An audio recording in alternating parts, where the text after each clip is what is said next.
No.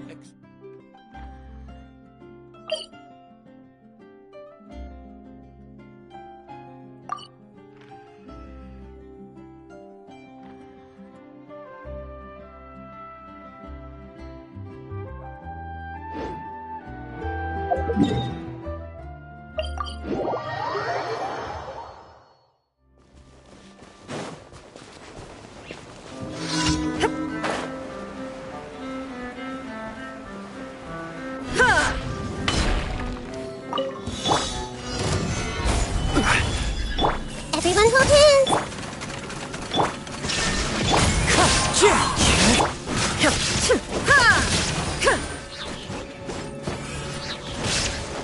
I see everything!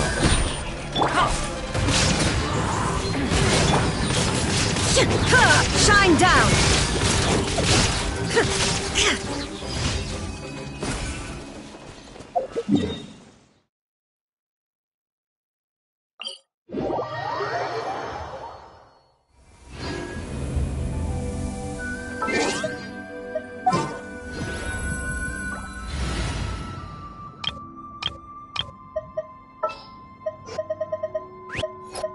What's wrong?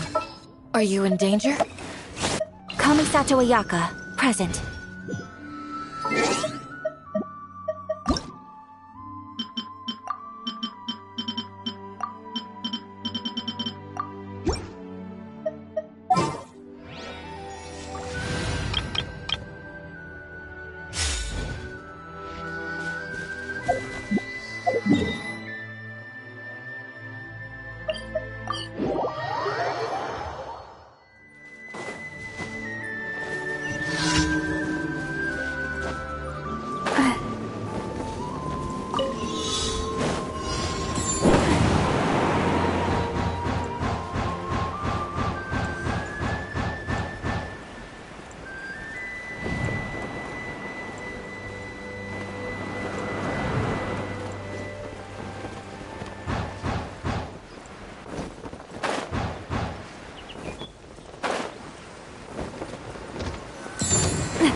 Add Ast...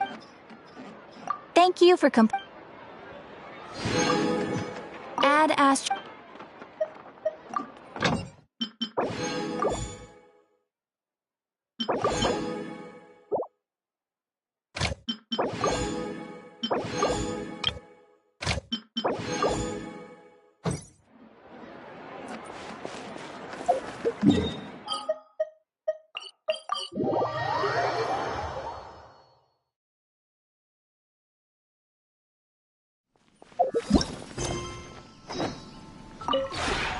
This realm...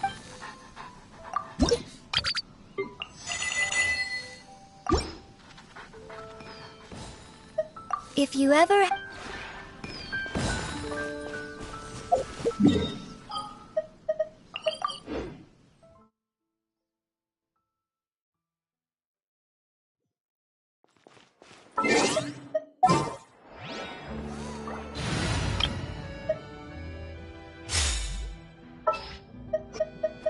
I'll bring my seasonings! I won't hold you back. Much. I'll take care of it.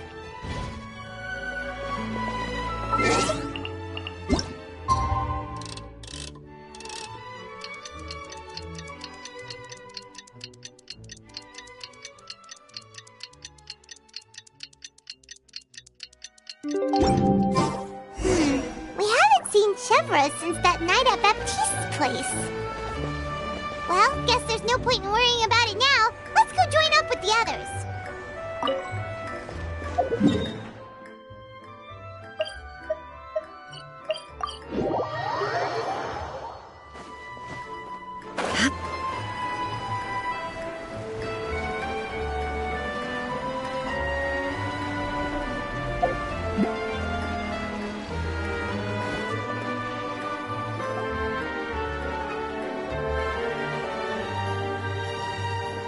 Good morning! Ayaka and I were just talking about you. Is Chevra still not joining us today? Probably not. We haven't seen her either. Huh? That's such a pity. Director Farina said that we've only got a few small scenes left before wrapping up the entire thing. She even said that she'll get me into a couple scenes, so everyone will have a chance to shine in front of the camera. We were also planning on having a victory feast once we're all finished filming. You can join us, right? If only Chevros was here. I still haven't taken a photo with her. I'm afraid that can't be helped. Those special patrol folks are like phantoms when they've got a case on their hands. But to be honest, I'm even more concerned by what I read in the Steambird earlier this morning. It said that the killer in the murder case was none other than the author of the Two Musketeers. Oh yeah, I heard about that too. He came forward and confessed his crimes, but gave no explanation as to why he pulled the trigger. We didn't know about this case at all when we joined the film. Is it going to affect the reception of our work? From a pure publicity standpoint, this will draw a lot more attention to our film.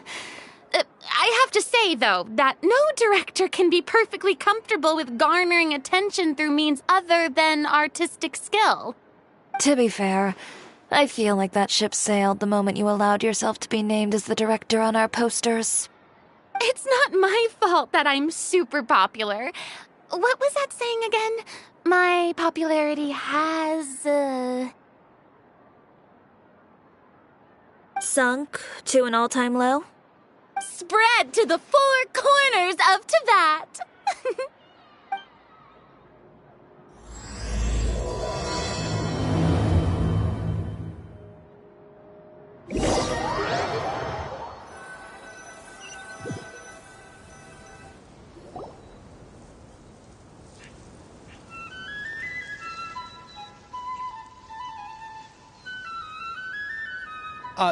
Excuse me, everyone. Xavier! Feels like it's been ages since we last saw you. I've been talking non-stop with the Film Association, and I'm absolutely swamped trying to coordinate the film's marketing. So forgive me for not being around more often, but please believe me when I say that I will make sure everyone's hard work gets the exposure it deserves. Oh, seems like you've been fighting your own battles. Yes, that's one way to put it. Oh, and before we begin the final round of filming, please allow me to finally introduce you to the original investor of our film, Mr. Morris. A pleasure to meet you all. Yes, glad to make your acquaintance, Mr. Morris. We've heard about the issues you've encountered with your financial situation, and genuinely hope that things have taken a turn for the better. Oh, well, the situation has, indeed improved somewhat. Don't worry, Mr. Morris. Accidents and last-minute challenges happen all the time. There's no need to blame yourself over it. The good news is that we're almost done filming now, and I would even say that this is the best story I've ever seen. Is that so? I see, that's great news. All right, now that we've gotten all the pleasantries out of the way, let's get this show on the road. We'll mostly be filming typical people and scenery from the streets today to improve the sense of environmental ambiance in some parts of the film. Oh, and there'll be a cameo for Mr. Kamisato and Miss Yoimiya as well. They'll be used to show outsider perspectives on the fates of the two musketeers. That's right. Ayato should be here any minute. Excellent! Then let's start with the scenery shots. Camera and clapper loader, you're up. Yep, we'll be ready. Remember, all we need are some wide zoom shots of the streets. If you happen to find some particularly lovely patches of flowers and grass, feel free to grab some close-ups of those as well. Ready? Lights! Camera! Action! Okay, now move the camera slowly. Try to focus on that flower. What's wrong? Just adjust the focal length a bit. Something the matter? But wasn't it working fine for all the days before? Veronique, can we try a different camera? No problem. How about this one? All right, let's give it another try. Lights! Camera! Action!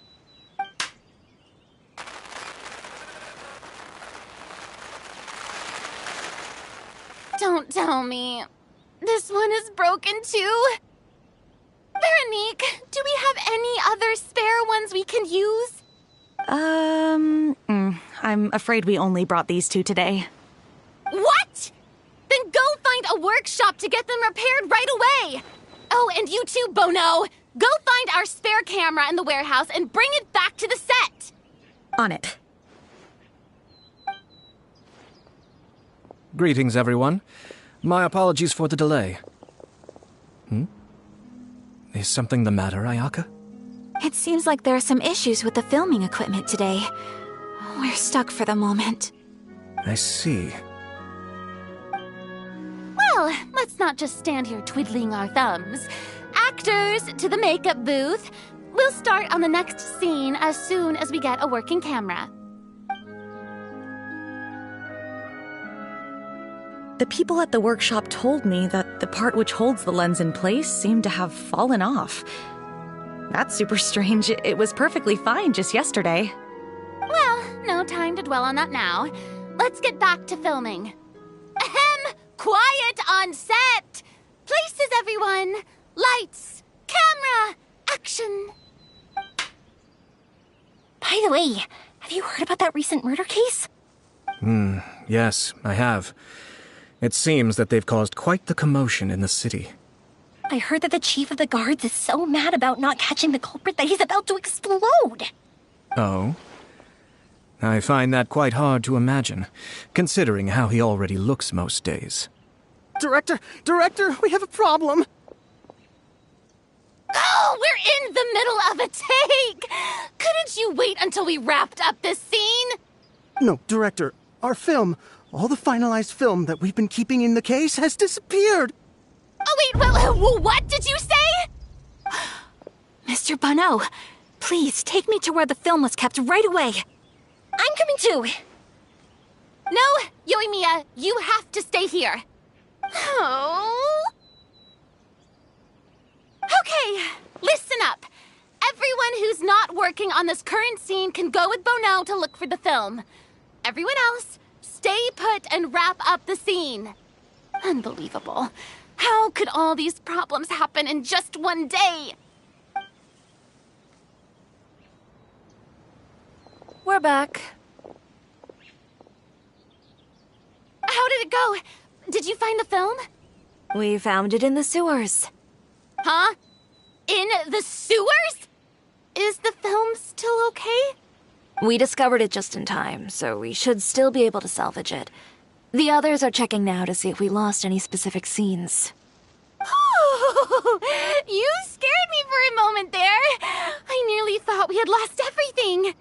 I really don't want to experience that feeling of despair again. Okay, but who could have stolen the film and dumped it there? Could it be, some competitors working on other films? But if they wanted to harass us, why wait until the last day? Okay, we don't have time to really look into it right now. Let's strike while the iron is still hot and wrap this thing up once and for all. Yeah, let's finish it.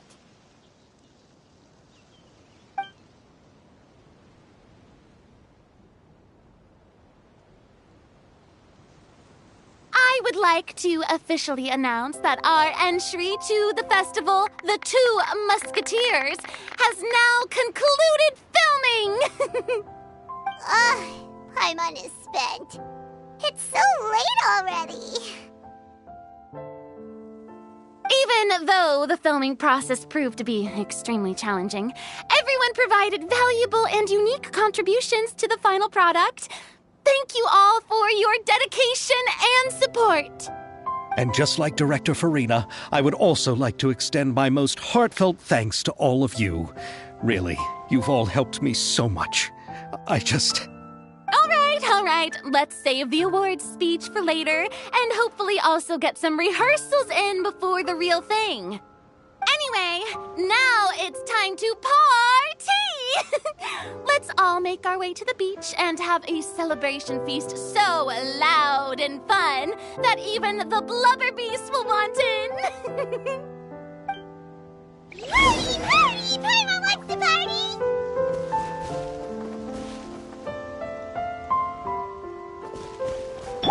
Everyone hold hands!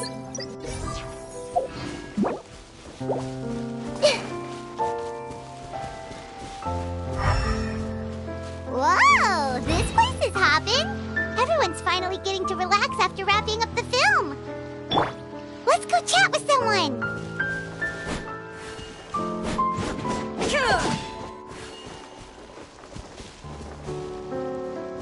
Have you ever seen a fireworks show, Mr. Morris? It's pretty amazing. I'm afraid I haven't, but I'll take your word for it.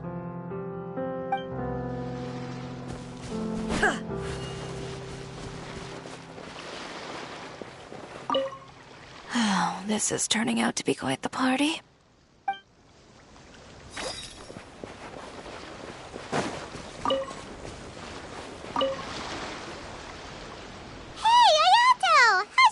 Going? Everything went rather smoothly. Thank you for your concern. Ayato told me that we've already confirmed the dates for some Inazuma Fontaine cultural exchange events. So the next time we visit, we'll be doing so in our capacities as the representatives of the Yashiro Commission. Oh, that's great! Then maybe Paimon will be able to find Fontaine detective novels in Inazuma from now on! Oh, wait. Wouldn't Yaimiko get upset if that happens? That would be stealing some of her business. You've got a point. She's always complaining that light novels have become bland and too predictable after all. The cultural exchange won't only feature literatures of both nations, of course. We have also made plans for cross-cultural engagements in the fields of gourmet cuisine, toy making, and artisan craftsmanship.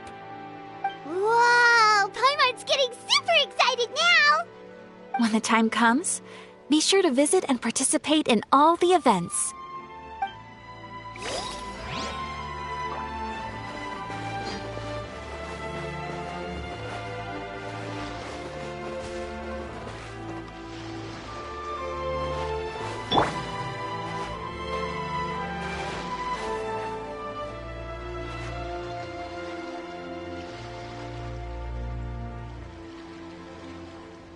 I was thinking, if this film turns out to be a success, could I ask the two of you to stay and be a part of my crew? Of course, I'll definitely increase the pay for next time. I'd be more than happy to, Mr. Xavier. Thank you for the offer, Mr. Xavier. But I've made some plans to go on a journey to the other nations once the festival is over. Is that so? Well, then in that case, bon voyage, Miss Veronique. Please feel free to get in touch once you've returned to Fontaine.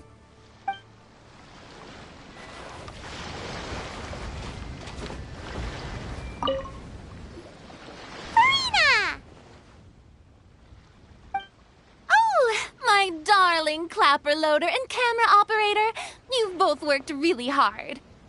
Paimon thinks you worked even harder than us. Honestly, Paimon was getting a little tired of playing with the clapperboard by the end of it. Worst of all, Paimon started having dreams of you shouting, "Lights, camera, action!" into Paimon's ears. The actual dream can't even start until you've yelled that. Hey, if anything, shouldn't I be more grand and delightful than your dreams? We've been through so much together, and that's how your brain remembers me? That's not Paimon's fault. We've just used the clapperboard too much lately. Anyway, what's most important is that we wrapped the film. I'm pretty confident that we'll take first prize. Hey, no need to mention the official name. Wait, now that you mention it, if we did win the prize, would Farina just get a statue of herself? Come on, I don't need that kind of attention. Xavier can accept the reward on our behalf. But just imagine! Farina accepting the Farina Award and holding a Farina statue. I'm going back to my dessert now. You all can keep discussing that on your own.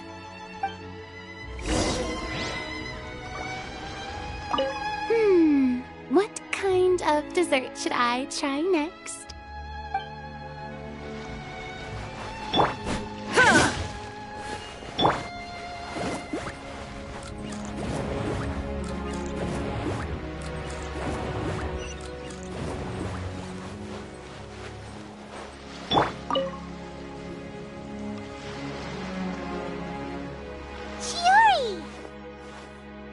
Hey, you two. Are you not really into these kinds of big social occasions? Not particularly. But this is still better than Fontaine Fashion Week. But if this film becomes a big hit, people will definitely come flocking to your shop. Yes, that's highly likely. As long as the film can premiere as planned. Are you still worried about the case? That and all the obstacles we had to face today. You're right. It's as if all our bad luck just manifested at once. But why today of all days? No, it's nothing. We've already delivered the film to the editors, so there should be nothing more to worry about. How are you doing, Mr. Morris? You having a good time? Well, you could say that. Do you happen to know when the party is scheduled to end? Judging by how much fun everyone's having, I'd say probably not until well after midnight. Is there something that you still have to take care of at home, Mr. Morris? Oh, well, I'm just not a late-night person, so I might take off shortly. Oh, no! Silly me. I almost forgot something super important. Oh, what is it? I prepared a whole batch of fireworks for the party, but I forgot to bring them over from the warehouse. Fireworks, you say? That's, truly a pity. Sorry things didn't go as planned. Could you help me carry them over, Mr. Morris? I won't be able to fetch all of them by myself. Me? Are you sure that you can't find anyone else? I just wanted to make this a surprise for everyone. The warehouse isn't far from here. We'll be there in no time. Pretty please, Mr. Morris. These are some of the best fireworks I've ever made. So I also want you to see them before you leave. They're stunning. I promise that they'll be a once-in-a-lifetime experience that you'll never forget. But okay. Just come with me. If we're sneaky enough, nobody else will see us leaving. All right. The warehouse is right over here. I moved the fireworks there in advance, so it shouldn't be too much work bringing them back. It's still a ways away from the party. Sorry about that, Mr. Morris. It's probably because I'm used to carrying fireworks all the time, so it doesn't feel like a lot of work to me.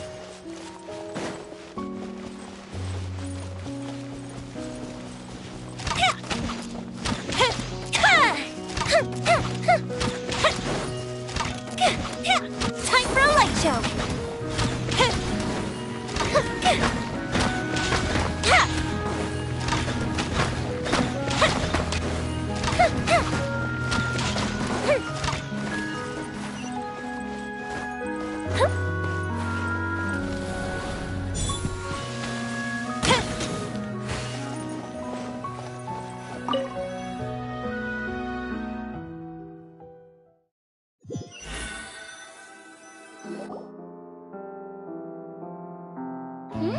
It's dark in here. Wait here, Mr. Morris. I think the light switch should be somewhere over here. Why did I have to get roped into this? What was that?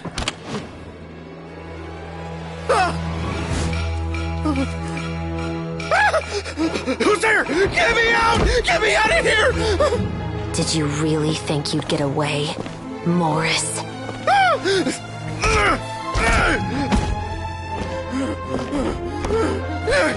You've got the wrong guy! It wasn't me! I'm not the killer! You know, Eliza died a far more heroic death than this. She fought your assassin to the end, to save the children she had hidden beneath the floorboards.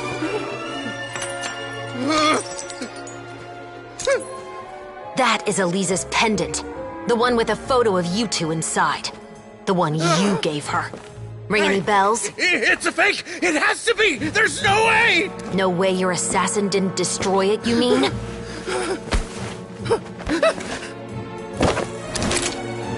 Did you ever love her, Morris? Or was killing her always the plan? No, please. Listen to me. I told Eliza to keep us a secret. I paid her plenty for her silence. I never thought she'd keep the child.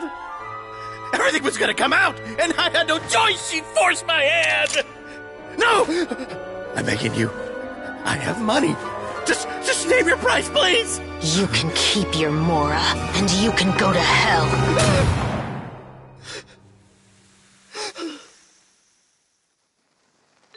I'm Captain Shavraz of the Special Patrol.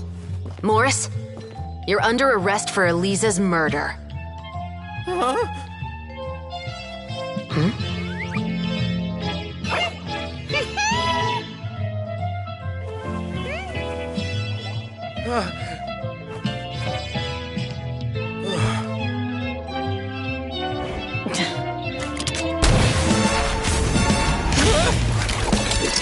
You're under arrest too, prop manager Veronique. Or perhaps I should call you the Second Musketeer.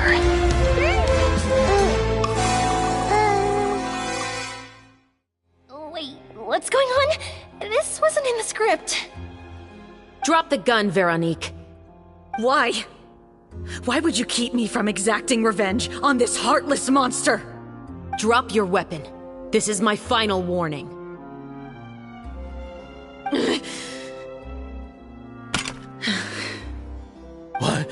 What is going on? Do I have to spell it out for you, Morris? Everything that took place just now was staged to get you to confess the truth. But this last part is all improv, of course.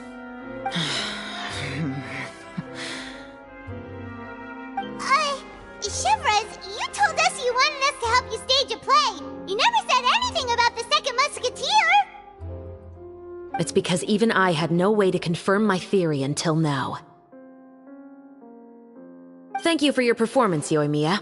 Could I trouble you to go and bring in the other Special Patrol members? They should be on standby just outside. Oh, and please tell the other cast members not to worry about us.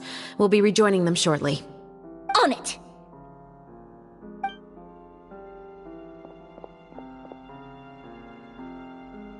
So what do you think, Morris? Care to talk about what happened 20 years ago? My patience is limited, you know. Don't force me to take you back to the interrogation room. I'd wager that you wouldn't last for more than a minute in there. With the recording we made, you have no chance of winning in court. Cooperating with us now is the most practical move. All right. I'll talk. I hired an assassin to murder Elisa. She once worked as a maid on my family's estate. She was very beautiful, and after some time I fell for her. We kept our relationship a secret and carried out an affair for some time, but it wasn't long before she became pregnant. And if my parents ever found out, they would have stripped me of my inheritance and status, driven me out of my home. I also didn't expect Elisa to insist on bringing the pregnancy to term. She even asked me to leave my family and travel far, far away with her. She believed that you were truly in love with her. I didn't have a choice. I gave her a large sum of mora, told her to leave the family and to get rid of the baby. But then years later, she sent me a letter. There were photos of 2 children, and she even asked if I could find some time to visit them. Huh? 2 children? Paimon thought Baptiste was the only... you mean... Even if she had the children against your will, you could have just ignored the letter entirely. Why kill her? I had just gotten engaged to be married to an heiress from another wealthy family. So if anyone were to find out about Elisa, my life would be completely ruined. I didn't have a choice. No. You always had a choice. You just made the wrong choice. Again. Do you know how it feels to watch your mother be killed right in front of you? My brother and I were hardly even school age yet. We were hidden beneath the floorboards, grasping each other's hands like a lifeline. We were so terrified that we didn't even know we could ever take a breath. All we could do was to watch Mother try to fight back, and then collapse to the floor. Even after the assassin left, we were still too terrified to leave our hiding spot. We thought that he might come back. It was only until the next evening when we finally climbed out and gathered around our mother. But she had already become cold and stiff to the touch. You made up your mind right then and there to bring this case to light. Not only that, we resolved to get our revenge. And that's why you became the Musketeers. No, that's why I became a musketeer. The man from before was also killed by me. My brother had nothing to do with it. I figured as much. You did? I once told these two that he didn't look like a killer to me. His confession from that night also rubbed me the wrong way. I think what really tipped me off was, how could I not feel a sense of regret in him? Huh? He confessed faster than any criminal I've ever met, but he didn't say a single word about you. He insisted that he was the sole perpetrator in the case. But after the questioning ended, I disassembled the musket we dug up from his backyard, put it in front of him, and told him to reassemble it. Wanna guess how far he got? He had no idea where to even start. He's never touched a gun in his life. Based on that, I determined that he was not acting alone. He only surrendered himself to draw our attention and create a moment of opportunity for his partner. So, I decided to play along. And as expected, the second musketeer followed us without hesitation once she saw Morris get separated from the rest of the cast. Besides, why else would he call the novel The Two Musketeers? But how did you know it was Veronique? I figured it out the moment Baptiste told me his father's name. That so-called financial crisis was all just a ruse. He just wanted to sign up as the investor and then leave the film without any source of funding. After all, He has a vested interest in minimizing the reach of this story. It's really just the same thing as what he did to Eliza all those years ago. Human scum. But then Xavier pulled out all the stops and got the film made against all odds. Morris couldn't have that. With the killer in custody, he figured it was safe to act. And so he came to visit the set today, just as I expected. Wait, so you were behind all those mishaps today?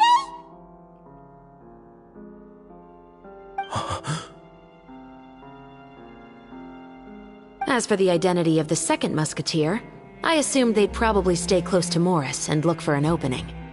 And if they already knew that Morris was the film's investor, then that narrowed the list of potential suspects as well. Furthermore, being the props manager would allow the culprit to avoid scrutiny by purchasing mechanical parts in the name of the crew. With that hypothesis in mind, I went back to check Baptiste's orphanage adoption records. Guess whose name I saw on the same page, just a few lines from his. My brother. He trusted you. As in, he trusted me to perform the deed on his behalf? He trusted you to stand on the side of justice. I am. I thought you could do it as well.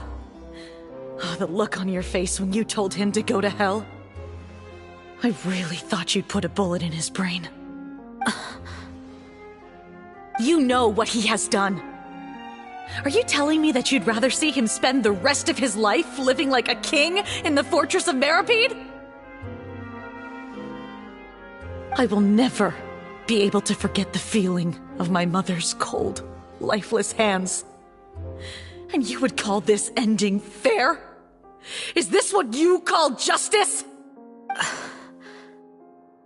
I won't lie, Veronique. I did hesitate when your brother first told me about the truth. I wondered.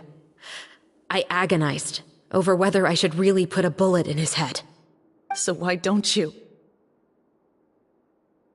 Because that should never be how justice is carried out in this world. Perhaps, to you, justice is simply reciprocated. An eye for an eye, and a life for a life. But everyone has their own understanding of justice. If everyone were to pursue their own definition of it, there would be no more order in this world. Today, you'll kill Morris, and tomorrow, his children may come for you. The world cannot render judgments based on a desire for revenge. That will only lead to a cycle of revenge, as well as the destruction of order and civilized society. Fontaine is founded on a set of laws and a standardized code of justice. That is why we are the nation of justice. But with all that said, I will promise you this. Morris will not lead a cushy life in the fortress of Meripede. Chevreuse, the rest of the special patrol is here. Thank you so much, Yoimiya. Letelier, Terena, please take them away.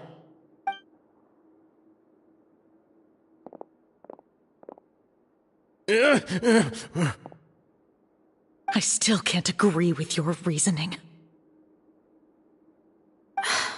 I know. Justice has not been delivered. At least, not today.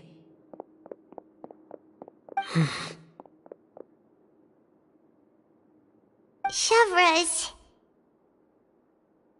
Let's go. We should give an explanation to the crew. Thank you for your concern. I'm fine. I'm just thinking about the things in life that have driven people to take justice into their own hands.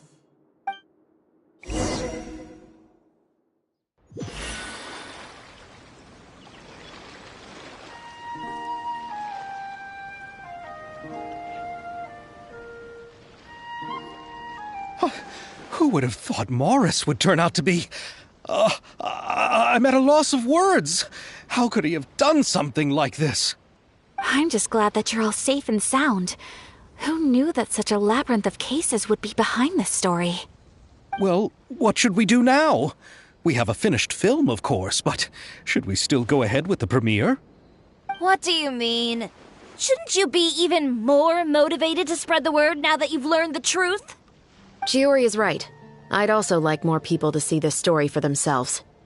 But the real ending of the story seems to have deviated somewhat from the one in the script. Is that still acceptable to you, Miss Chevreuse? The call is yours. We still have time to reshoot an ending if that's what you'd like. No, it's fine as is. I like what we have for the catharsis.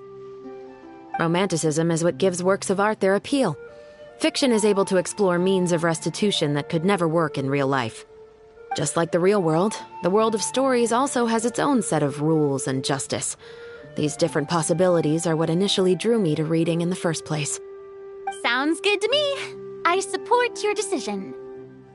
What about Veronique? Will she be okay? She will soon face her judgment alongside her brother and Morris. If I had to guess, they'll probably all be sent to the fortress of Meripede. I'll make sure to give Risley a heads up about it. Oh, you mean that kind of heads up? Exactly.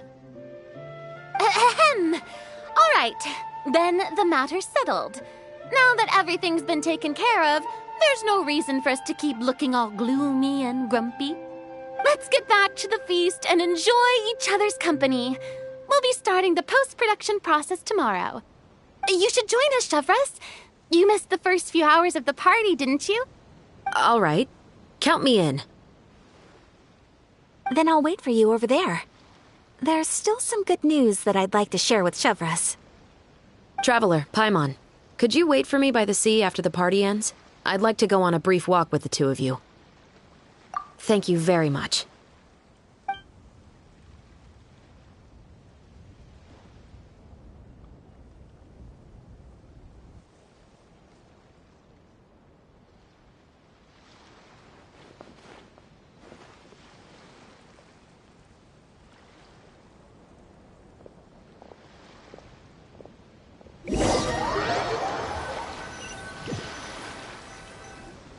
Sorry for the wait. Oh, we weren't waiting long at all. Is there something else you wanted to tell us? No, I don't have anything new to share. I just felt that since you were my investigation partners, I should have another conversation with the two of you.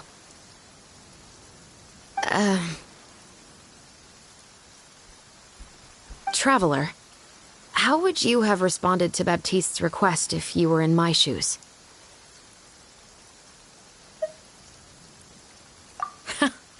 Just like the protagonist of the story, huh? Can't say it doesn't suit you. When I was young, my father often took me here to swim. We'd come rain or shine, even when it was freezing cold.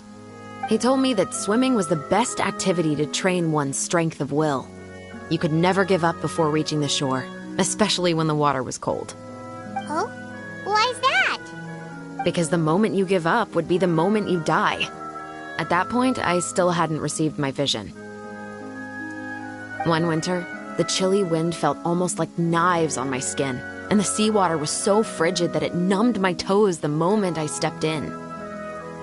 I cried and begged my father to spare me from having to swim across, but he wouldn't listen. He used to be a member of the Special Patrol as well.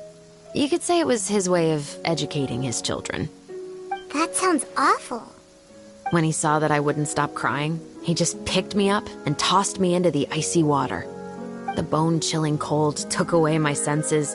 I couldn't feel anything but fear and rage. I waited for my father to save me, but one look and I knew he'd already started swimming for the opposite shore. I realized that if I were to give up, I really would die right then and there. I used all of my strength to try and catch up to my father. Those few minutes felt longer than my whole life up until that point. I did, however, make it to the other side. I've never felt afraid about anything in my life after that, nor have I ever cried again. That way of teaching would have never worked on Paimon. Yeah, I don't think that was the right method for anyone. It's just that, working now as I am in the pursuit of justice, I still sometimes feel like I've been tossed into that winter sea all over again. The anger and the helplessness. Chevreuse. But the worse I feel, the more I know to never give up. The alternative would be to forever lose myself among the waves. Anyway, how about a race? Neither of us will drown, but we can still see who swims faster. You guys go ahead. Paimon will will grab the climber board to mark the start of the race.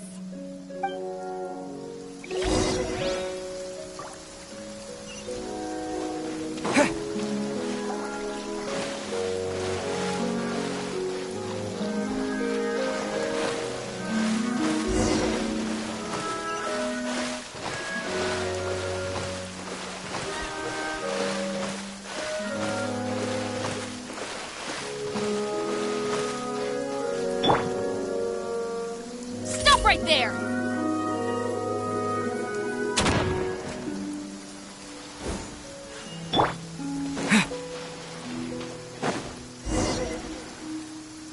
Whoa, that felt good. You were so fast in the water, Chevros. You were swimming even faster than Paimon can fly. So, about the Special Patrol, did you join because of your dad? Partly, but I'd say I was more inspired by the heroes I read about in stories growing up. Oh, so it's due to your love of stories. Of course, it was only after I joined the Special Patrol that I learned that truth is often stranger than fiction. Come on, let's walk a bit more.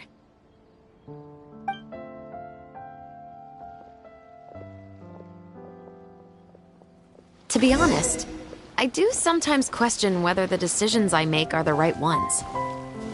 But I know that no matter what, I must keep swimming. Because the only thing I've got my eyes on is the shore in the distance.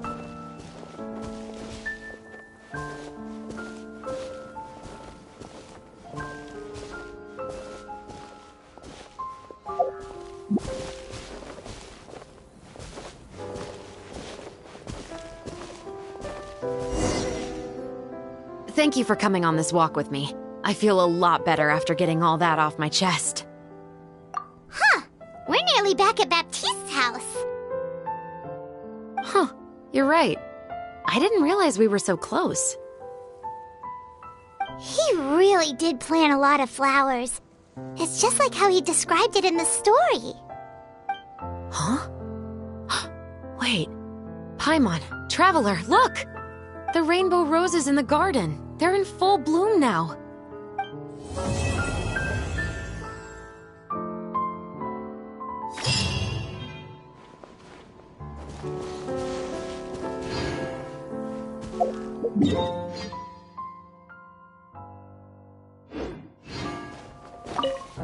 Even though it's a bit late, I must thank you for investigating this case with me.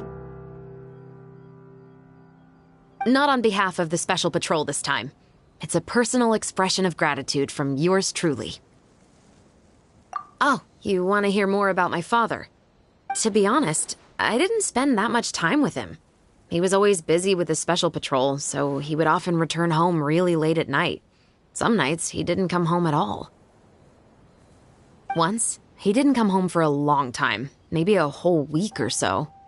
When I went out to buy food, I learned that he had become a criminal, and by extension, that made me a criminal's daughter. But we can talk about that another day. Thank you for looking out for me. I'll see you at the award ceremony. I'd be very surprised if we don't win.